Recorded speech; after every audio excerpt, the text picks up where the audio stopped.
Hello there, we're in Germany again, in Frickenhausen am Main, where I've drawn before. This was drawn actually the following day, having stayed, what was the hotel called? Hotel Wilma. It was very nice, I recommend it. This is one of the gatehouses. There's 3, I think, gatehouses in Frickenhausen, and this is the smallest. It's the upper gatehouse. It seems to lead off towards the fields, where they have a lot of vineyards, a lot of grape growing. And it's just so awesomely charming. It looks kind of almost vague. When I first walked past it the night before, I thought maybe I could sit there, but it was too sunny. And I saw there was a space over here, if I didn't mind sitting on the cobbles against the wall here. I was in the shadow, and it was a super hot day, so that was important. So this was the view I ended up getting from it. Now, gatehouses are iconic objects to draw, for me anyway. It's one of those things when you go to an old town in Europe, Central Europe, you always want to find the oldest bit, the old part of town, and you want to find the oldest bit of the oldest part. And often it's the gatehouse. I mean, this thing has a plaque on it, and it says 1487. So again, that's pre-Columbus in the Americas. I'm sure it's been repaired and refurbished and all kinds of things since then. But in essence, it looks, I imagine, pretty much as it did for 400 years, 450 years. So that makes it something worthy of a draw. And because of that, I did sit down. I had a bit of time. I'd had breakfast. I was digesting. So I thought, let's lay down some pencil lines. And I thought I'd show you that process because I don't always do a pencil line.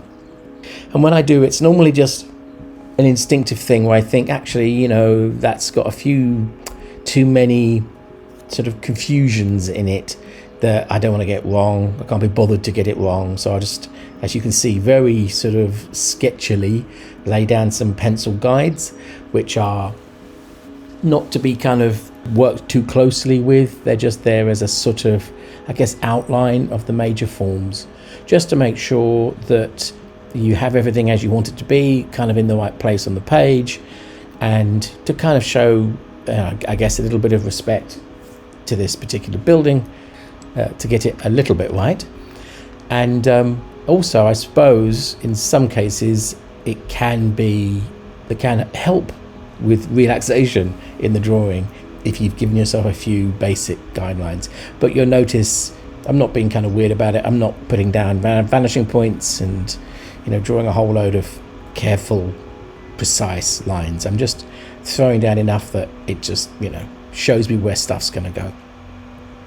Now, I've chosen a piece of quite warm beige paper, almost to the point of yellow, and I kind of regret that by the end. I wish I'd chosen something a bit calmer. It's one of those things when you do use tonal paper and you're going somewhere, you do tend to just throw a range in your bag and say, well, I don't know what I'll use, so I'll take various things, and you end up on the day having something which is maybe too intense. This is actually an accurate sort of representation of part of the colour of the plaster, but I think it gives the final drawing a slightly old-fashioned feel.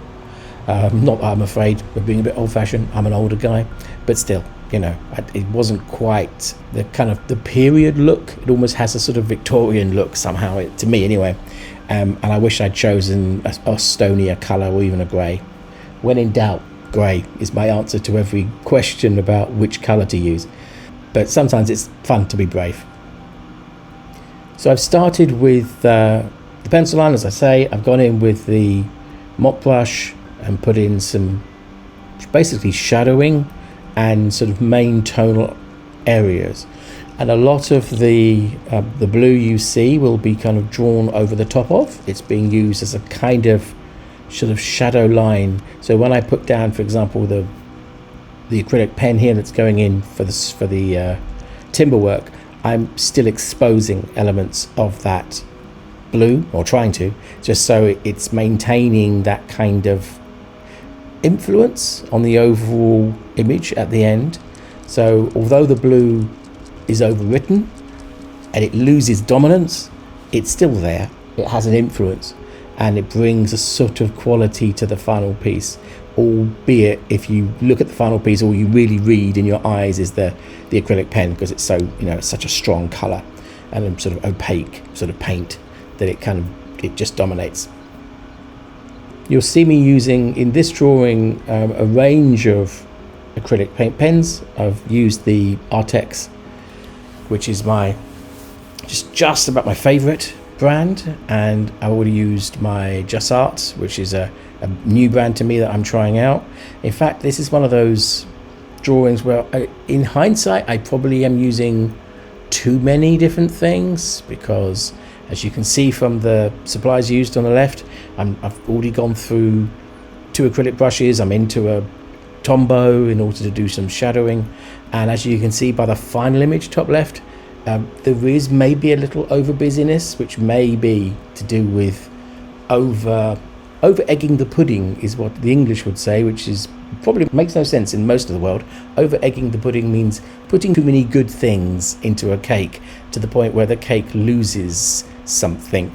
And if you know anything about English cakes, you'll know that they don't believe in them being particularly excessive or even tasty. They believe in sort of something quite minimal and strict in their cakeware, which is curious, but there you go. Germans, by the way, very good cakes. One of those things that almost every urban sketcher has to embrace and learn and fall in love with are cobbles and stones. You'll see here doing this kind of stone wall that's hard up against my right hand side.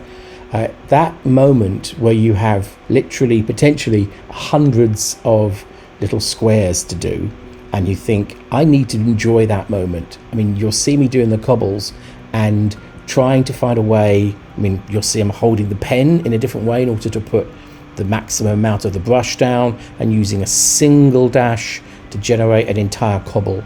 So as much as possible trying to find a shorthand, I guess, to try and imply that stonework and give it a character, but not make it feel weirdly tedious to do and weirdly tedious to look at. It has to have a looseness so it feels, well, so it doesn't take the eye, really. One of the problems you have with fine detail in an urban sketch is that the more you work on an area of a drawing, the more the eye of the viewer will go to it.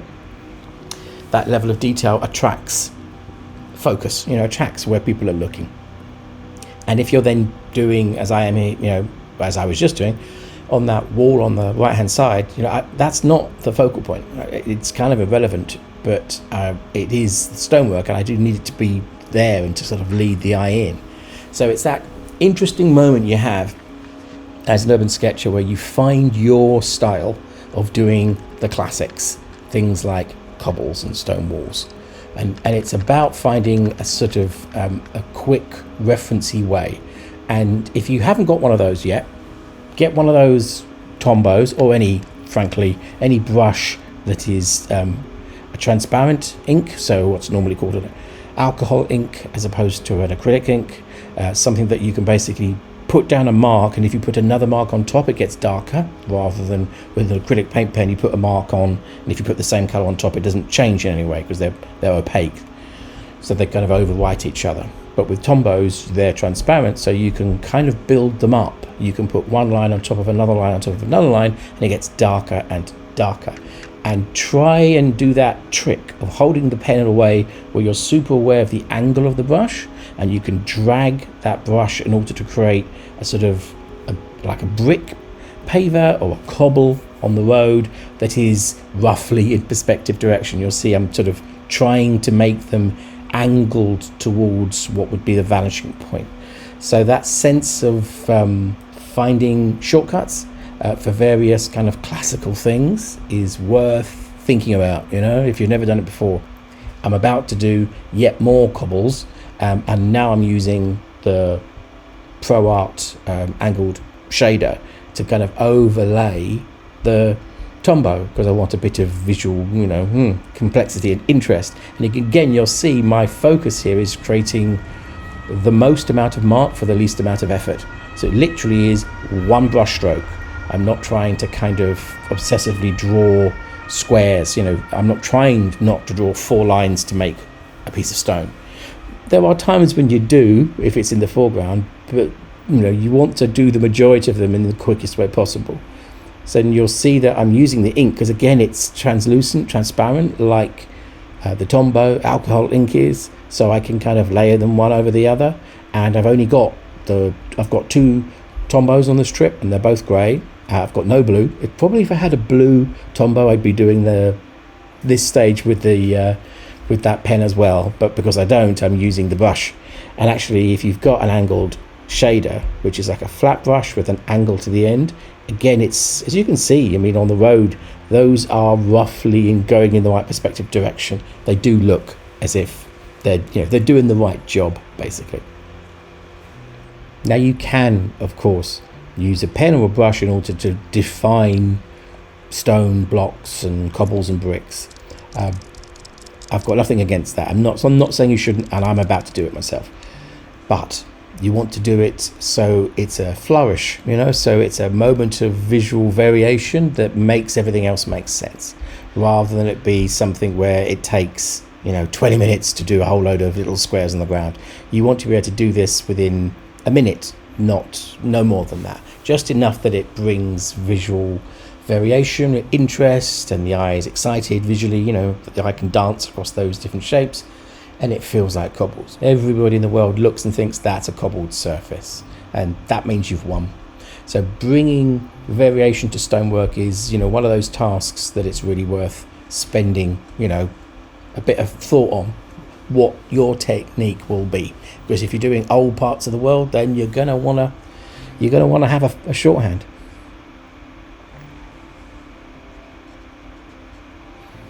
There comes a point in every drawing, and I often say, when you wonder whether it's finished or whether it's time to stop. And one of the interesting things about recording one's own process is you can see that very precisely. I think there's a moment before I put on the ochre yellow of the plaster, there's something around now where it's basically that two color quality. It's the blue, and there's a sort of a tealy green in there because of the planting, and there's the timber work with its kind of red ochre warm color, where there's a sort of charm and a simplicity to the drawing. And as soon as the yellow goes in, and I would not have predicted this in advance, I have to do this to work this out, but as soon as yellow goes in, it creates that third color, and there's a slight clash that happens where you look at it and you think, yeah, that's already starting to be a bit over fussy for something which is not necessarily meant to be fussy. The building doesn't want you to fuss over it in that way. It becomes over stylized, perhaps, I suppose. And all I would say is, hell yeah, everybody does it, and that's important because that's how you find out where the line is. Meaning the style line, the taste line, because you have to cross it sometimes. You probably have to cross it once in every 3 drawings, where you just go that little bit too far and go, go. There's the line. There's where I don't cross anymore. And the drawings you then do over the rest of that period will have learnt from that crossing of that line. So it's really important, I think, especially when you're in a certain kind of area, if you're going to be spending time in an area doing a number of drawings, to kind of learn from each one what the specific kind of colours and the architectural styles of the place you're in, what they respond well to, within your range of techniques and within your range of materials.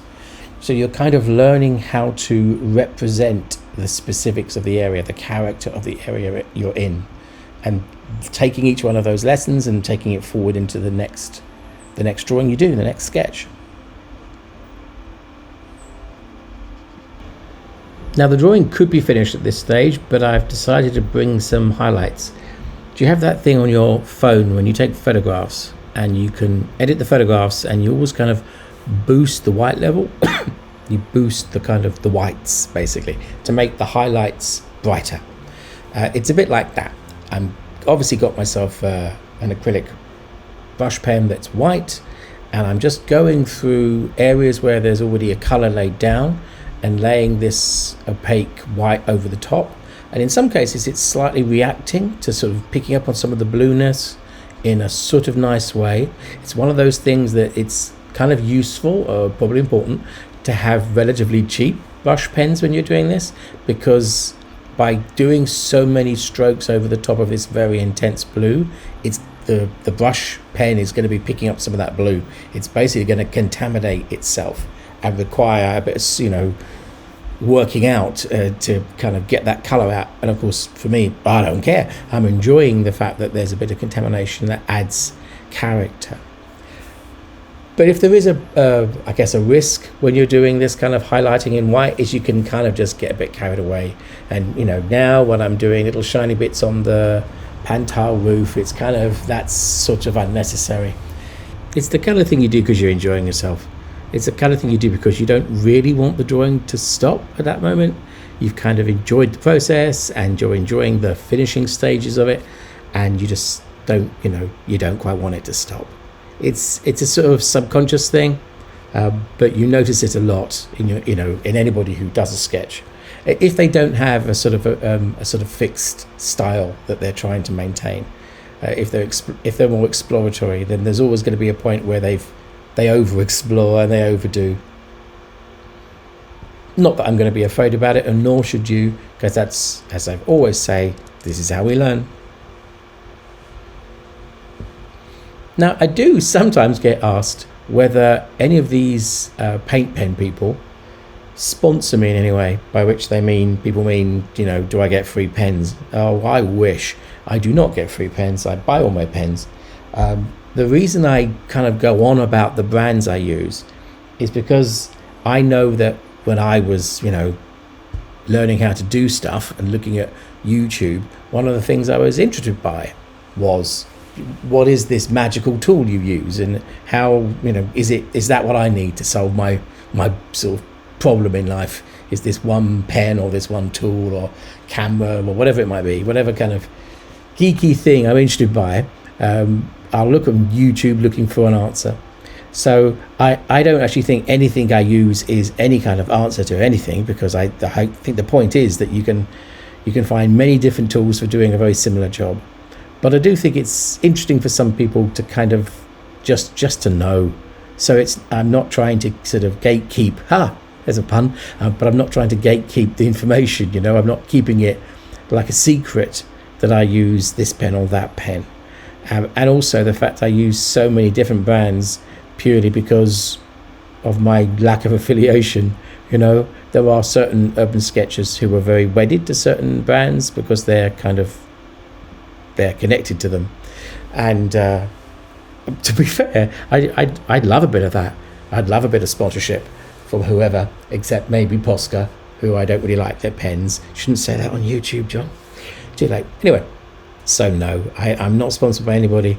And my suggestion to you is buy the cheapest paint pen you can possibly find and see whether it works for you, and move on up from there, because that's what I did, and it worked for me.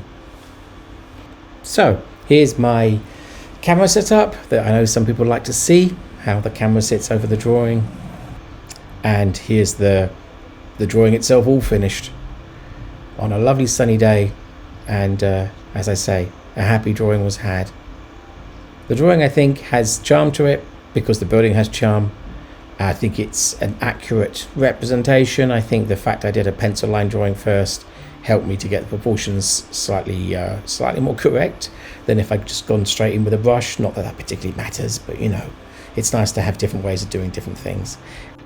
So thank you very much for watching all the way through to the end. I really appreciate it, and I'll see you next time. So look out for an arch, look out for a little tunnel, look out for something that might be a bit like a gatehouse where you live. Have a little sketch, have some fun with it.